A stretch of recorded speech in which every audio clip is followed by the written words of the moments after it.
Ken Moffett. We finished up our 5-part Exodus series, and we're going to be starting on a new series. I guess we'll probably start that next week. The actual judicial case, I guess, the trial of Jesus Christ of Nazareth, like a litigious look at it. But before we do that, bring it back to, we just did 3,000 years ago.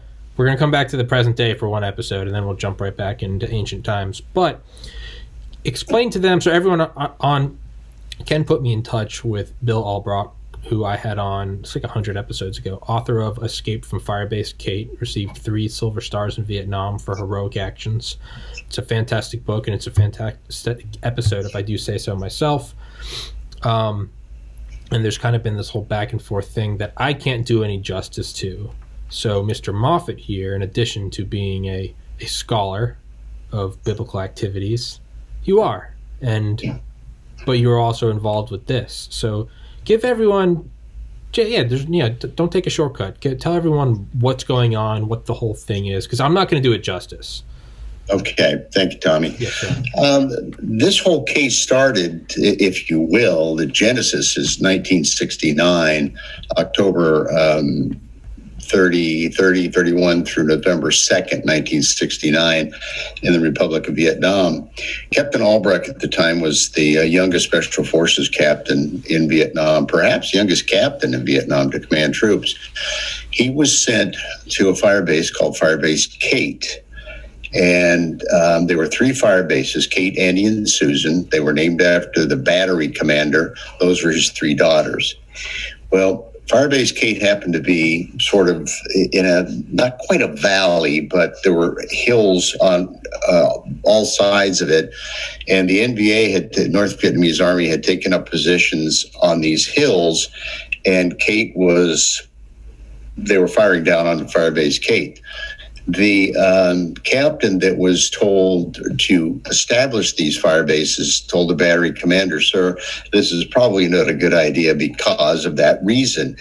The battery commander said, "They're temporary. They're not going to be there that long. So go ahead and set them up."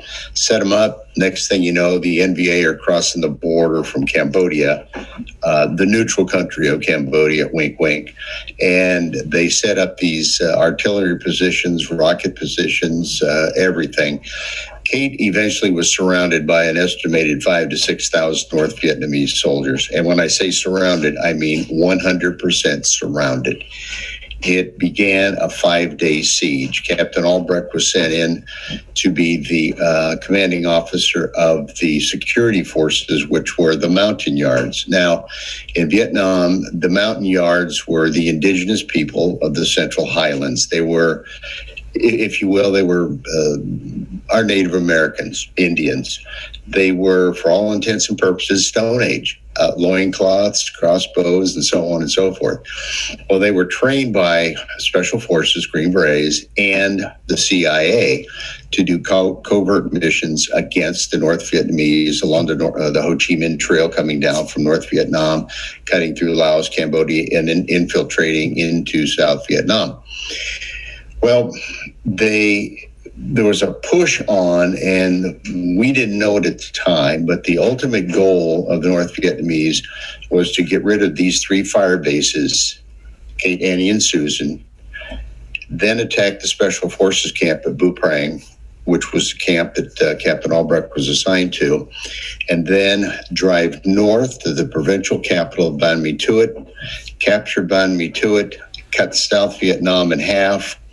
And at that point, the North Vietnamese would control the northern section of South Vietnam, leaving the southern section of South Vietnam to our allies, the South Vietnamese. The only thing that stood in their way, really, was the three fire bases and the Special Forces camp. Well, 2 of the 3 fire bases, Annie and Susan, they evacuated them real quick. That left Kate. Kate was the only one. And as we like to say, Bill didn't get the memo that he was supposed to surrender to the North Vietnamese. Yeah. Yeah. So he held out literally for 5 days. 27 Americans, 132 South Vietnamese. Actually, let me correct that. 132 mountain yards, because I corrected that because the South Vietnamese, or the ARVNs, the Army of the Republic of Vietnam, ARVN, hated the mountain yards. They detested them. They considered them savages, subhuman. They live in huts. They just had no use for them. So here Bill is, Captain Albracht is, with 27 Americans, 132 mountain yards, completely surrounded by the NVA, North Vietnamese Army. And we've got photographs, and it's just a phenomenal situation. And the North Vietnamese began to rain down artillery, rockets, small arms, you name it, onto the fire base. There were two operating guns. There's a 105 and a 155 howitzers that were eventually destroyed by North Vietnamese artillery pieces, so they were just useless, which made this fire base to be nothing more than a target, an impact zone for the North Vietnamese to continually launch their salvos into and onto the men at Firebase K. Mm-hmm. And for Captain Albracht, he requested permission to retreat or to abandon the base. He was told no, at which point he called back and said, "I'm not requesting. Now I'm informing you that we are leaving." It was I'm not asking. I'm just telling you this is what we're doing. Yeah, pretty much. There was literally, as he puts it, we're nothing but an impact area. We're not going to surrender, and to stay here and die, for what reason? Yeah. And so the American command requested the South Vietnamese. Well, let me back up a quick second here.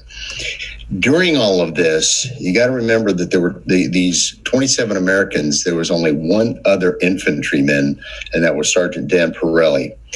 So you have Sergeant Dan Pirelli and Captain Albracht. Sergeant Pirelli was also a Special Forces sergeant. And so you have two Americans who are trained in infantry tactics and all that goes with it. The other 25 Americans were artillerymen. Now, every soldier that goes through Army basic training gets 8 weeks of basic infantry training. And when I say basic, it's basic. How to use your weapon, how to march without tripping, and et cetera, et cetera, et cetera. But for the tactics and moving under fire and all of that, that's not something that's done in basic training. It's just not. That's what advanced individual training is for. Only two Americans. That was Bill, Captain Albracht, and Dan Pirelli. So you had the other 25 who, while they knew how to use their weapons, they really didn't know the tactics. And that's what they relied on Captain Albracht. One of the things that's interesting about this is that Bill was wounded early in the siege. I think it was either the first or second day. He was wounded while a medevac helicopter was coming in to pick up wounded and so on. As Bill was guiding the helicopter in, the North Vietnamese launched a B-22 rocket, a 122 rocket, and Bill could see it off from his periphery. He could see the rocket coming in because they weren't like rockets today, just light speed. These things were pretty slow. So he sees it coming in and he begins to wave off the helicopter because he could see the rocket and the helicopter were going to collide. And as he's doing this, the rocket explodes and sends shrapnel into his arm. And Hollywood makes it look like, well, he was shot and wounded, really no big deal. He got up and he was fighting. No, those are... Anybody that's ever been wounded by shrapnel or a gunshot wound will tell you it is painful. It burns because that hot lead and metal that is going just searing through your body. So Bill waves off that helicopter and they land safely. Bill is then goes down into the FDC, fire direction control bunker. He's patched up, put a big old bandage on his arm. So he's got like one arm that's good and the other one was just pretty much immobile. And he stays in the fight. Now, some of his guys, including the medics, said, "Captain, you need to be evacuated and have that arm looked at." And he said, "I can't leave you guys. I'm not going. This is my command. I'm staying here." So for the 5 days of that siege, after he's wounded, he stayed and led those men.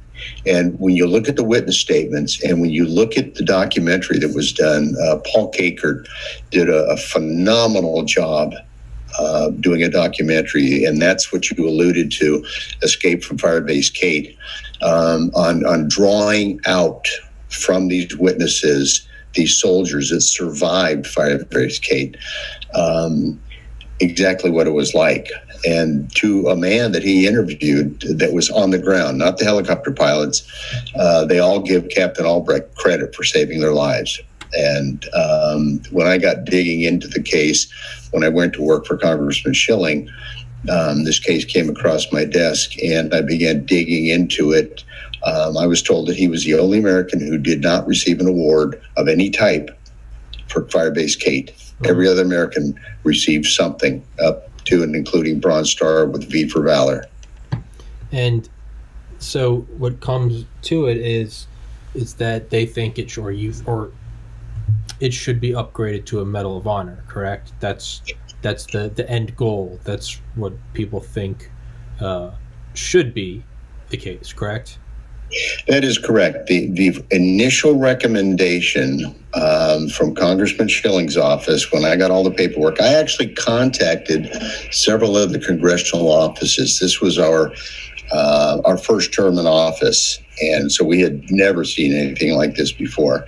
And I had contacted a couple of congressional offices.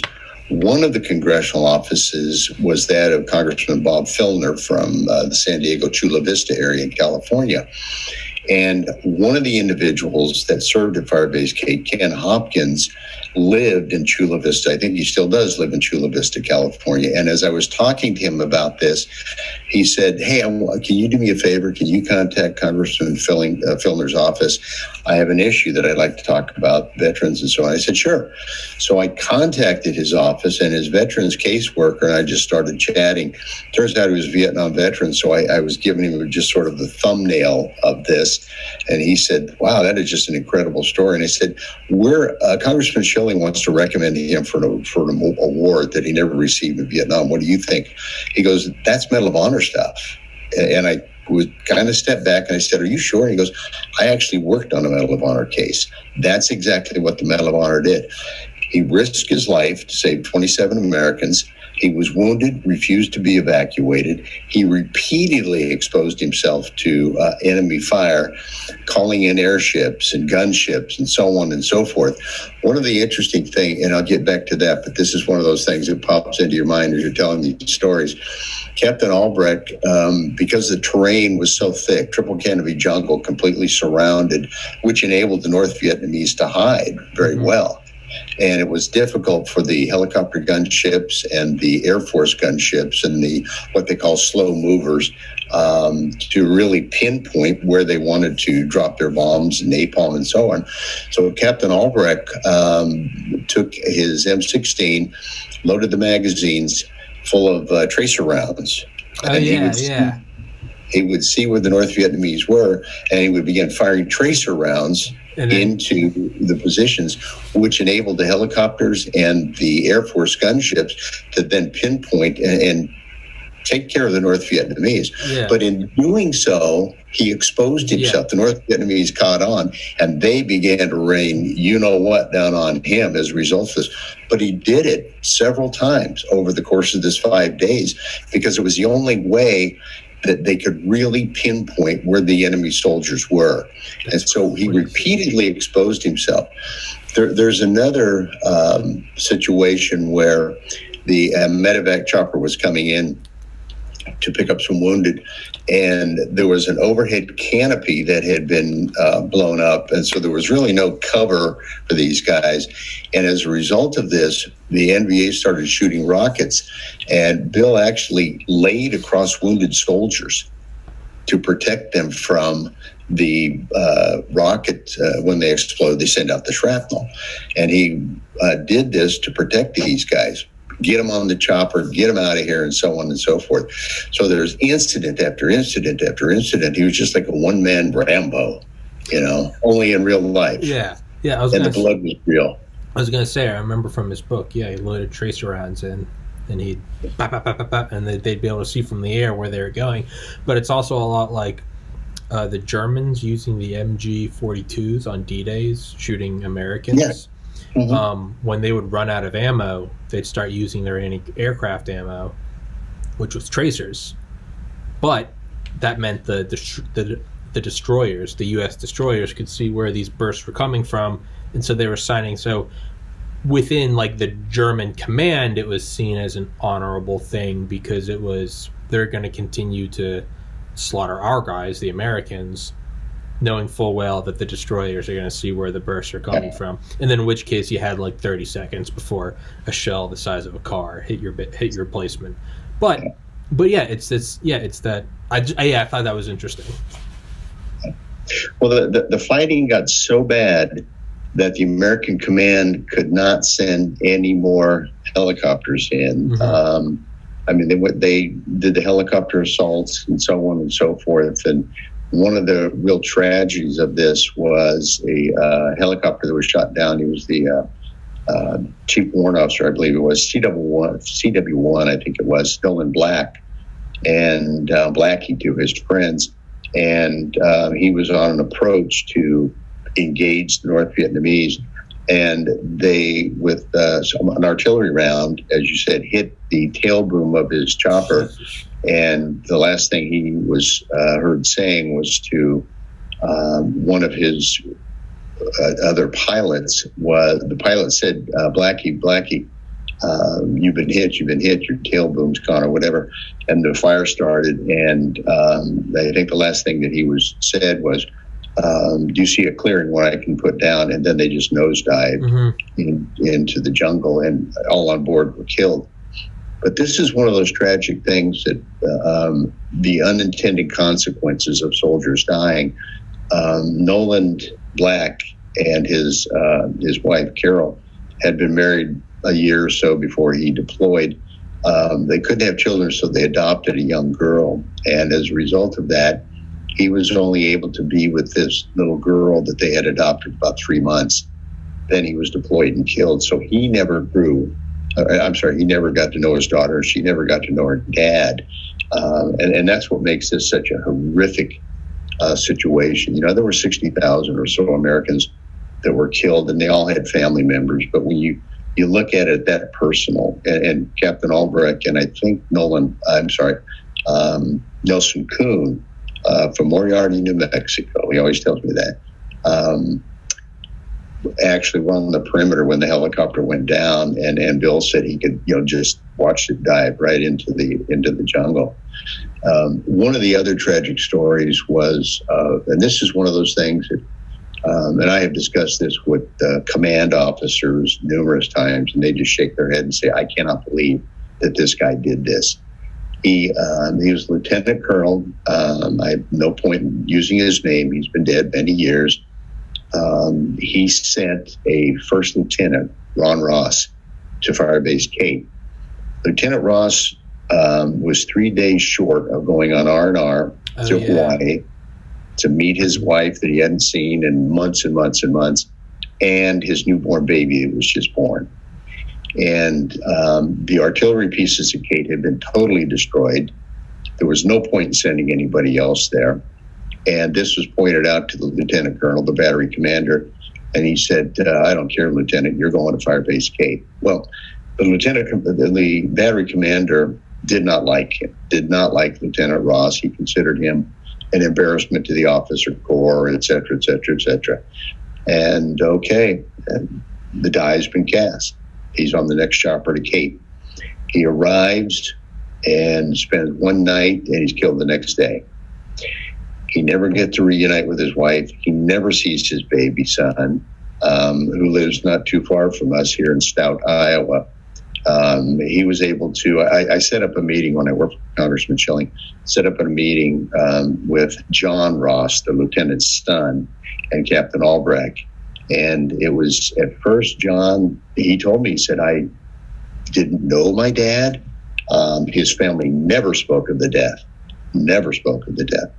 He said, I really don't know anything about him.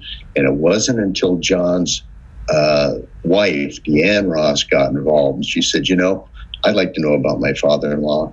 And we have a daughter who'd like to know about her grandfather.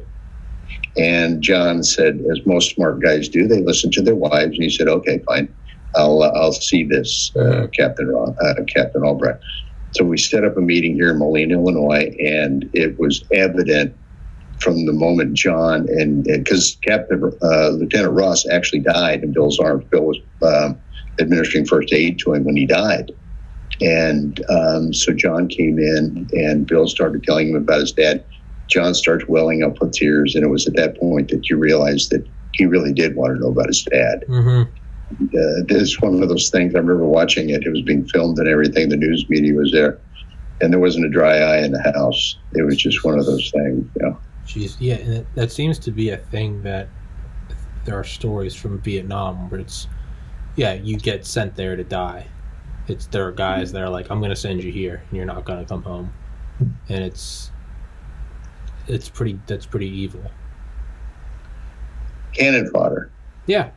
You just become the thing. One of the thing too was the attrition rate for Americans. We were a whole lot better and a whole lot luckier than the North Vietnamese because we had the super sophisticated weapons and we could just annihilate thousands of them at a time. With B-52s and so on and so forth. But there were guys. Commanding officers that their sole goal was to up that food chain. And if that means that I have to use you and you and you to get that promotion, that's where it's going to be, because you're nothing but a Spec 4 and you're nothing but an E5. You may or may not stay in the military. It doesn't matter to me, but here I am, Captain, Major, Lieutenant Colonel. I am staying in and I'm moving the food chain. And I want to go be in the Pentagon one day. So it's you guys are fodder. That's dark. So now it's been it's kind of been back and forth for a while about getting him upgraded. And what happened? It should be noticed that Captain Bill or Hawk, he's not. This isn't him rallying for a Medal of Honor. This isn't him beating his chest and saying, give me this, right? There are people around him that are saying you deserve this. Bill is as far on the periphery as you can get. He's not involved in this at all. Actually, we were talking a while back, and he goes, I'm content with the Silver Star. I'm at peace with that. And I said, well, I'm not. Yeah, because he knows what he did, and no one can take that away from him. And everybody knows an injustice is an injustice. And we're seeing more and more of these stories that are coming out of either Iraq or Vietnam and so on, where for whatever reason, the individual's overlooked. One of the interesting things about this is that when Captain Albracht was recommended by Congressman Schilling for the Medal of Honor, it went up through the Awards and Decoration branch of the Pentagon. I personally spoke numerous times with the liaison at the Awards and Decoration branch, and he told me, we sent up about 165 pages of documents, including a radio transcript that we have on CD. You can plug it into your computer, put it in your car, and listen to the actual battle as it's going on, and the transcript. And he told me, he said, Ken, this is the most complete package we've ever seen. And he goes, this was an interesting point. He said, this is such fascinating listening to when we listen to the siege of the battle, that when things get a little slow around here, somebody will just pop it in the computer and just listen to it because they've never heard anything like this before. And I said, well, that's great. So he sends it up and it goes to the Department of the Army and so on and so forth. They come back with a recommendation that they're not going to award Captain Albracht the Medal of Honor or the Distinguished Service Cross. They're going to give him the Silver Star. Now, for most people, most guys would say, that's great. I'm moving on with my life. But When you look at what happened in the totality of all these documents and witness statements and so on and so forth, and I would encourage your viewers who are interested, you can go to Amazon Prime and you can see the documentary Escape from Firebase Kate. I would urge you to do that because it is a phenomenal story. And like I said, Paul Kaker from Storytellers International that did this did a phenomenal story. Just a great, great job of putting that together and writing it and directing it and so on. So we get the word that Captain Albracht's going to get the Silver Star. And I was like, what? I called my liaison at the Pentagon and I talked to him. And he said, well, you know, there was this, that, and the other. And I said, okay, fine. And I said, okay, where do we go? Dude, you can appeal it if you want to. He goes, I don't know where we'll go, but you can appeal it. I said, okay, fine. So I started getting the paperwork together for the appeal, called the Awards and Decoration Branch, and I said, okay, what do I do? How do I go about this? And they said, well, you have to do this, this, this, this, and this. And unless there's some new pertinent material information, they won't look at the same information a second time. Okay, fine. Well, after the book of the DVD came out, the documentary, I got phone calls and emails from guys that were helicopter pilots that I was a pilot, I did this. I was there, I did this. Blah, blah, blah. And I said, let me see your witness statements. Got all of these witness statements, plus the new information, and as well as the documentary, Escape from Firebase Kate, submitted all of that information to ARBA, the Army Review Board, ARBA, Army Review Board agency. They looked at it. They came back, and I can almost quote this verbatim, this paragraph on page 5 of their finding, and it said, the actions that Captain Albracht engaged in the fall of 1969, the Silver Star is inadequate. We are therefore recommending an upgrade to the Chief Awards Branch for the Medal of Honor. Great. Goes to the Department of the Army? No. Silver Star. So we're sitting here. What's the story with this? Well, real quickly, there were only 3 Silver Stars issued for at Firebase Kate. One went to a Mike Smith, Lieutenant Mike Smith. One went to Lieutenant Ron Ross, who we just mentioned, who was killed, got off a helicopter, went to bed, woke up the next morning, got killed, and he was awarded the Silver Star, third highest award for valor. And so we're scratching our head. Okay, I don't take anything away from anybody who was killed. And then it comes 43 years later, the Captain Albracht gets the same award as these 2 guys. He's the one that led this 5-day siege. He's the one that led them through that night march for about 15 miles from Firebase Kate, completely surrounded, through the ambush from the NVA, through the jungle, back to the Special Forces camp, all the while wounded, hadn't had sleep or really any decent rest for 5 days, no hot food. They're running on empty. And he leads these men through this. They give him credit for that in their statements, in the documentary. And the Army comes back and says, so what? So what we are trying to do, and I've been working with several members of Congress, several senators and so on, and I also have now on board the Vietnam Veterans of America are behind this effort, as well as the VFW. I've been working with Bob Jackson, who is the National Security and Foreign Affairs Advisor for the VFW, and he is totally on board. He watched the documentary last week, and we talked on the phone. He goes, I do not know why we're having this conversation. Why was this not the Medal of Honor years ago? He put it up to his boss. His boss said the same thing. Bob, why is this? Why is this even? Yeah. What's the Army not seeing? What is the Army not seeing?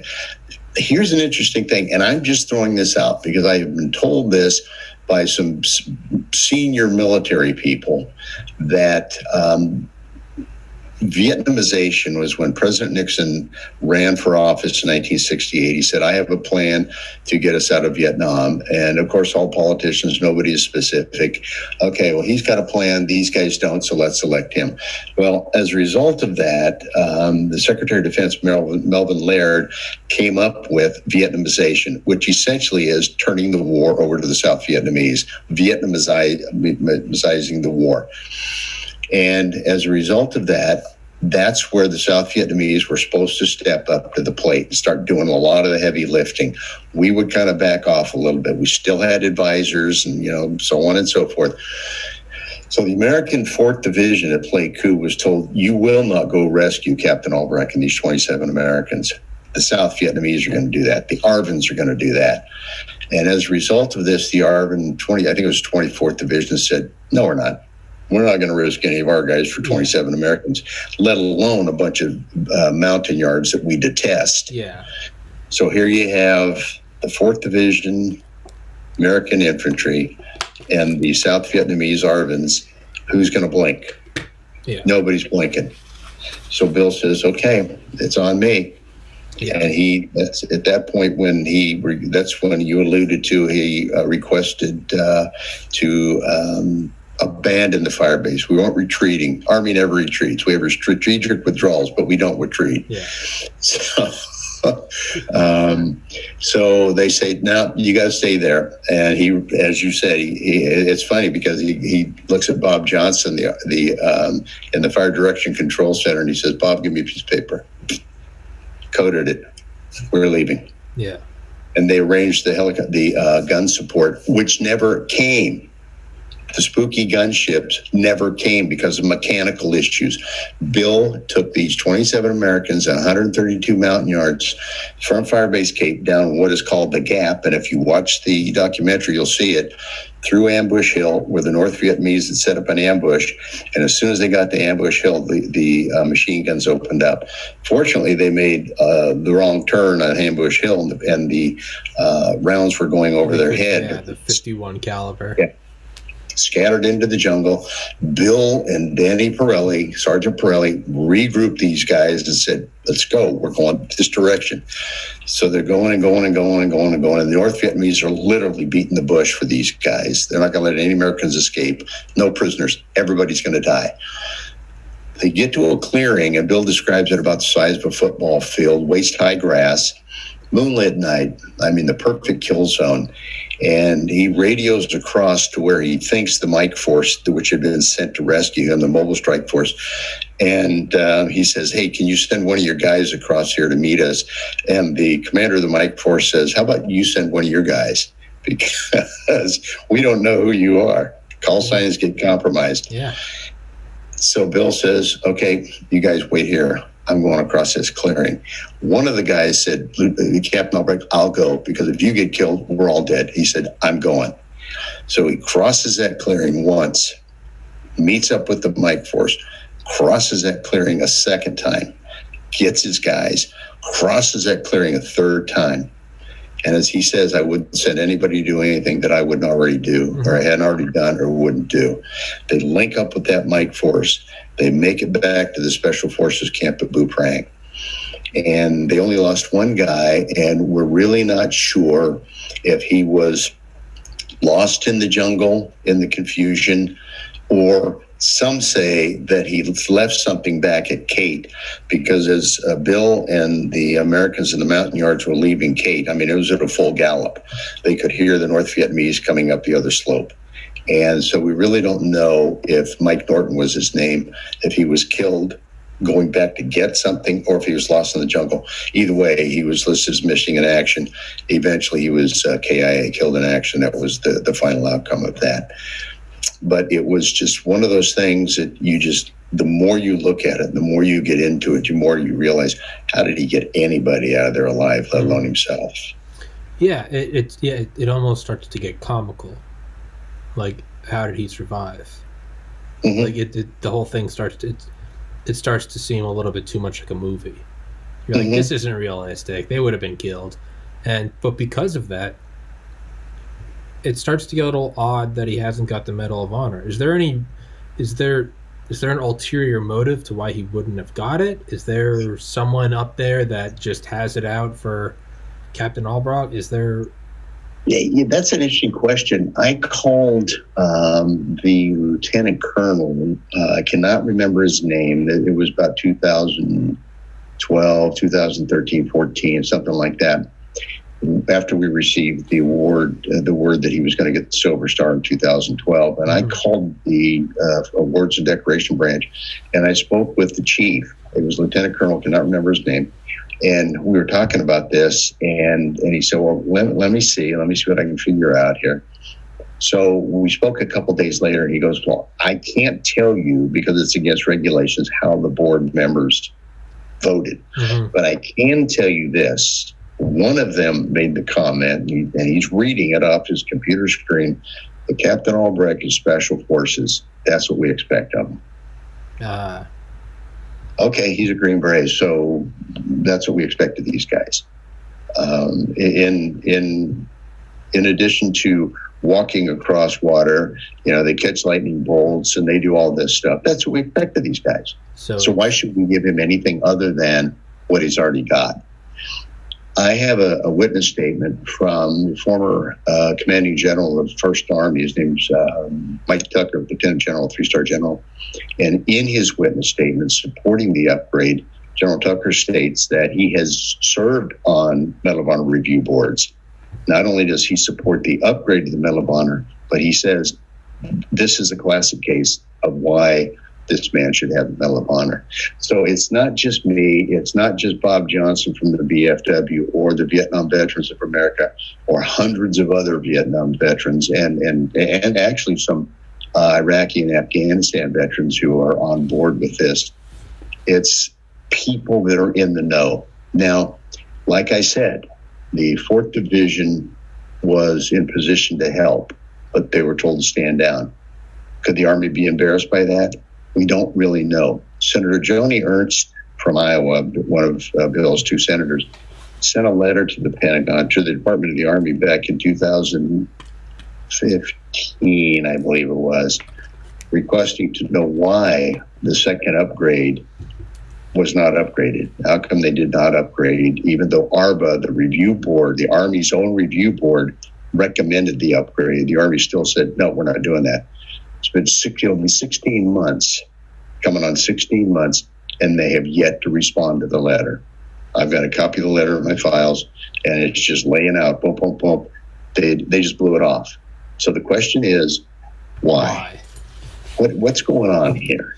Now, do you think it's an issue of, it's kind of like what we talked about last week with, not wanting to look at archaeological sites because it leads to the implication of an existence of a Jewish state, and we can't do that?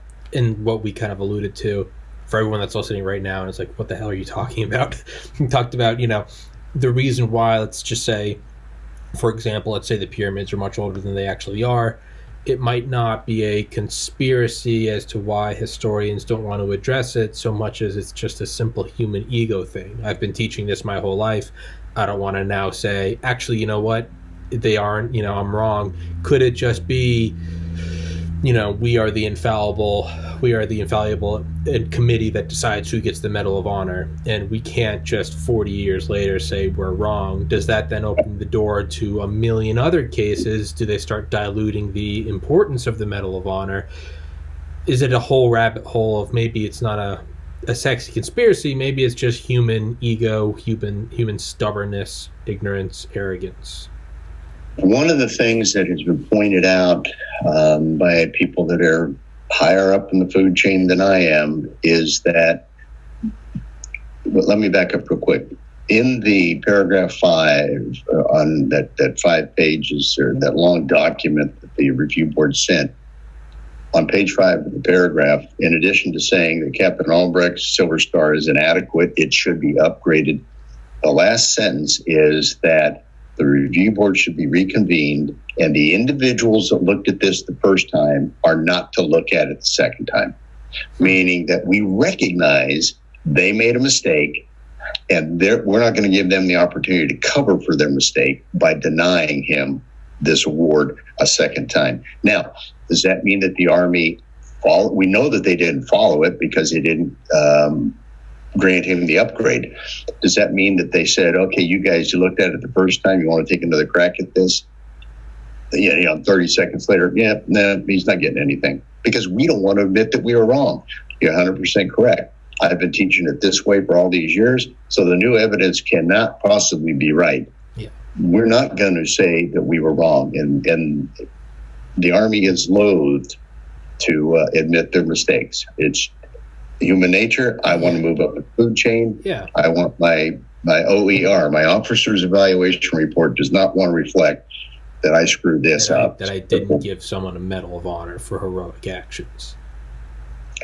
And like I said, and we have pointed this out in document after document after document, the totality of the individual effort that he put into this on that 5-day siege. He could have left after being wounded.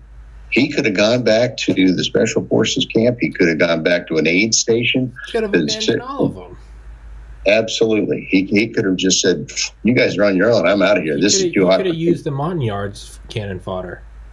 He could have said, hey, you guys go out there. Me and the Americans will go this way. He didn't do it. And to the initial patrol on the day after they got there, Bill wanted to find out what's out there, what's lurking in those jungles out there. And so he personally led the patrol out there. They got ambushed. One of the Montagnards was shot in the head. Bill does the fireman carry back to Firebase Cape. The Montagnard dies, but the point being is that he set the tone that I will lead you guys. I don't lead from behind. If you guys are going to go out there, I'm going with you. Do you think it could be that by giving him a Medal of Honor, it insinuates that he went above and beyond the call, and to go above and beyond the call, that means you have to be in a complete shit situation where everything goes wrong. Why did everything go wrong? Because they said, we're not going to save them, we're Vietnamizing the war. Do you think it could be, to give him a Medal of Honor says he was in a terrible situation, and the more people look into it, they realize, oh, it was a terrible situation kind of created by Uncle Sam. They could have avoided all of this by just sending an air support. Could it be an acknowledgement of, the state is never wrong? Well, everything that I would have to say would just be supposition on my part, because we have not been able to get any definitive answers out of the Army. But talking with senior military officials, and I mean, these guys came up from lieutenant, captain, major on up the food chain. I talked to one helicopter pilot who retired as a bird colonel, who fought at Cape, and his witness statement is just as eye-opening to the horrors of what was taking place at Cape as any that I've ever read from the guys on the ground. He witnessed it from up above, and he won't mind. John Beckenauer out of Lincoln, Nebraska. Oh, and he's been on the podcast several times. Oh, that's right. That's right. Yeah, John's been on. That's right. And his witness statement, you've seen his witness statement. He is just, I read it, and it's the one witness statement when I send information to people that senators and stuff like that, read this, understand that as he puts in there that the American command had left these guys for dead. They knew they could not get them out of there. They were, as he says, dead men walking. And when they came, and he spent that night at Buprang, they had to do some helicopter repair or something. And the next morning when Bill came walking in with those guys, he said that nobody could believe it. These got to be ghosts, that he was able to get them out of there. He was sure they were dead that night. I was going to say, it's kind of like what was the island that MacArthur wanted to take, but not because it had strategic importance, but because it had like personal importance to him. Was it Peleliu? And no, it was Lady. I don't remember, but it was there's a book about it, and it's one of the islands that MacArthur wanted retaken over, and like we're paying for this. It's like Manhattan. It's like $1,000 a square foot. I mean, as everyone knows, the island hopping campaign in the Pacific, it was like an American life per square foot. It was just the highest cost of territory to gain. And one of the islands MacArthur wanted wasn't necessarily imperative, but it had personal value to him. And so it kind of goes to the whole idea is that MacArthur spent a lot of human lives to get this one island. But importantly, there was an American that stayed behind with some other American POWs, and they kind of like fended off the Japanese. It's in Bill O'Reilly's book, Killing the Rising Sun. And this guy like went through hell that really didn't, and MacArthur abandoned them. And this guy went through hell and managed to survive, kind of like Albracht. And, you know, it was like everyone was like seeing ghosts. It was like, you guys are dead. Then they wanted to, the U.S. wanted to give him a Medal of Honor. And MacArthur actually lobbied against him getting a Medal of Honor, because if you look at it more and more, you realize, well, why was he in this shit situation? The whole shit situation was caused by MacArthur, and that looks terrible on him. And eventually, I think he did a 180 and he got the Medal of Honor. But there does seem to be a precedent for, like, you know, if like Ken, if I took you, if you and I were driving around out in the woods and I kicked you out of my car, and then, you know, 3 weeks later you come crawling back and you're wearing like a dead bear for a jacket and you've turned into He-Man, and everyone's like, this guy deserves a movie.